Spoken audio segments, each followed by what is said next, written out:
Muito bem, turma. Agora abra um livro na página 45, porque vai começar a aula de História. E o tema é, deixa eu ver aqui, Tratado de Tordesilhas.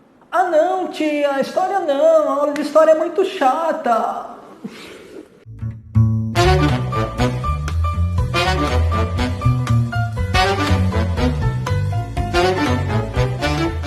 Salve, salve pessoas! Seja bem-vinda, seja bem-vindo. Esse é o canal Fundamental da História e eu sou o professor Enéas, meu amiguinho, minha amiguinha. Eu convido você já, por favor, a se inscrever no canal se você não é inscrito ou inscrita e deixe seu like aqui no vídeo que isso me ajuda bastante. Gente, o vídeo de hoje eu vou dedicar aqui principalmente às professoras do Ensino Fundamental 1, por quem eu tenho muita admiração, respeito e carinho.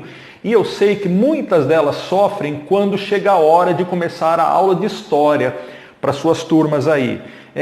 Crianças não costumam achar aula de história muito atrativa nessa idade, lá do 1º ao 5º ano, principalmente por conta de alguns assuntos que são tratados, Brasil colônia, os livros didáticos também não ajudam muito, e aí fica aquela coisa, né? Bate até uma angústia porque você não vê a sala interagindo da forma como você queria, como acontece, por exemplo, talvez na aula de ciências ou na aula de artes. Mas hoje eu trouxe aqui 3 dicas que vão deixar a sua aula muito mais legal e tenho certeza que se você conseguir encaixar algumas dessas dicas nas suas aulas, elas vão dar um outro significado aí, os seus alunos vão adorar. Então não sai daí e se liga. A primeira dica que eu queria trazer para vocês é a seguinte: quando você for falar sobre algum acontecimento histórico numa aula expositiva, por exemplo, fale sobre esse acontecimento como se você estivesse narrando um filme que você assistiu e que você gostou.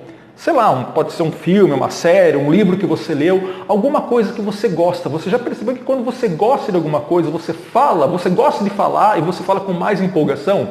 Você pode ter certeza que a pessoa que está ouvindo você falando com muito mais energia, ela também vai querer te ouvir melhor. E às vezes a gente tem que ser um pouquinho fingido nessa hora, tá? Porque nem todo assunto é atrativo. Mas a história, ela se confunde muito com isso, né? Com narrativas. Eu sou muito fã de um historiador norte-americano chamado Hayden White que falava isso. História e literatura às vezes se confundem, porque o acontecimento está lá, mas muito que vai valer é a forma como você conta ele. Então, não conta assim, gente, o assunto pode ser chato, né? Vamos falar sobre a guerra do tal. Gente, entra nessa guerra. Fala da emoção que os soldados deviam estar sentindo, sei lá, se pergunta, será que estavam, será que não estavam? Como será que devia ser naquela hora? Transmita empolgação para os seus alunos.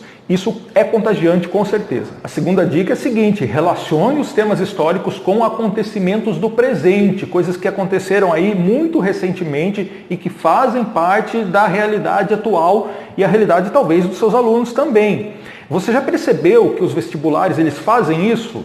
Eles pegam alguma coisa que está acontecendo aqui, tipo 2020, 2021, pandemia, e vão colocar questões relacionadas a isso, questões de história relacionadas a isso ao vestibular. Eles vão falar, por exemplo, de peste negra, vão falar sobre a revolta da vacina. Por quê? Porque isso passa a fazer sentido. E os alunos eles gostam de enxergar o passado com uma espécie de ponte, um diálogo presente. Você pode falar o seguinte: professor, mas e se eu for falar de independência do Brasil? O que eu faço numa situação dessa? Sei lá, pega, por exemplo, a palavra independência. Chega para os seus alunos e falem: vocês sabem o que é independência? Você sabe o que é ser independente? Você é independente? Não, por quê? Por que não? Por que eu não sou independente? Porque eu obedeço meus pais, eu tenho que obedecer minha mãe. E o Brasil, quando não era independente, tinha que obedecer? Portugal, por exemplo? Quando que você vai ser independente? Quando você ser livre, quando você ser dono do seu próprio nariz, não ter mais que obedecer a ninguém? E o Brasil, como se torna independente? Quando o Brasil é livre, não precisa obedecer mais a ninguém. Você vai fazendo esse joguinho aí e depois você entra no assunto, entra nos detalhes e tal. Mas isso vai dar sentido a um tema que talvez para eles fosse muito distante da realidade atual. Isso vai funcionar. Antes da última dica, eu vou pedir um favorzinho para você. Clica aqui e deixa seu like no vídeo. Você não sabe o quanto que isso me ajuda, valeu? A terceira e última dica, que eu também vivenciei na prática, é a seguinte: observe o perfil da sua turma e perceba se tem alguns alunos que estão interessados e outros que estão menos interessados. E aí você tem que imaginar o porquê que isso acontece. vou dar um exemplo que aconteceu comigo logo que eu comecei a dar aula.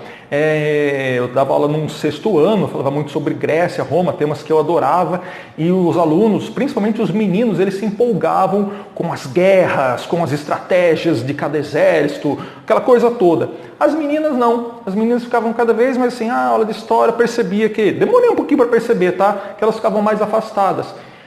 A hora que caiu a ficha, por que isso acontece? E eu parei para pensar, eu estou falando só de personagens da história masculinos, eu não estou colocando nenhuma menina, nenhuma mulher na história, no meio dessas narrativas que eu estou contando com tanta empolgação. Elas não se identificavam com aquilo. O que eu comecei a fazer? Pesquisar no Google mesmo se tinha algumas personagens femininas que faziam parte daquele contexto e comecei a colocar, mesmo se não tivesse ali sendo indicado no livro didático ou mesmo, sei lá, no planejamento, tá? Você pode mudar isso, por quê? Porque aí você ganha parte da sua sala e eu tenho certeza que essa parte que você ganhou, ela vai estar junto com você depois.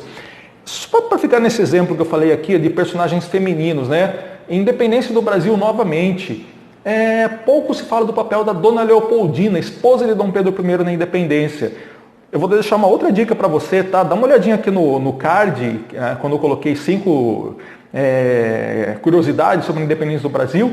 Você vai ter um exemplo do que você pode colocar na sua aula, que geralmente não é dada tanta importância. E aí você pode ter toda a sala na totalidade junto com você e eles vão gostar. Tenho certeza, eu queria terminar esse vídeo mais uma vez falando um pouquinho da admiração que eu tenho pelo trabalho de vocês, professoras do Fundi 1, aí do 1º ao 5º ano.